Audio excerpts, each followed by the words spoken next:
షణ్ముఖ్, నీ కథలంటే చాలా ఇష్టం కదా, కథ చెప్పనా? చెప్పమ్మా.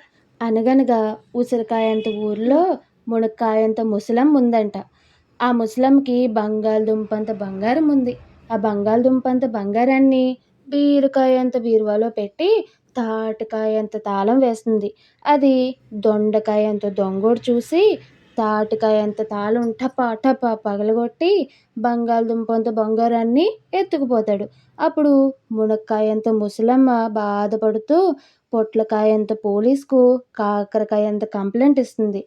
పొట్లకాయంత పోలీసు జీడికాయంత జీపు వేసుకుని లవంగమంత లాఠీతో తీసుకుని దొండకాయంత దొంగోణ్ణి జామకాయంత జైల్లో వేసేసి మునక్కాయంత ముసలమ్మకి బంగాళదుంపంత బంగారాన్ని తిరిగిచ్చేస్తాడు. అమ్మా కదా బాగుందమ్మా. మీలో ఎంతమందికి ఈ కథ గుర్తుంది? నాకు కింద కామెంట్ చేయండి. ఈ కథ ఎప్పుడో నా చిన్నప్పుడు విన్నాను. మీకు కూడా ఇలాంటి చైల్డ్హుడ్ మెమరీస్ ఏమైనా ఉంటే నాకు షేర్ చేయండి. నా వీడియో మీకు నచ్చితే లైక్ చేసి షేర్ చేసి సబ్స్క్రైబ్ చేయండి. Thank you for watching. Bye.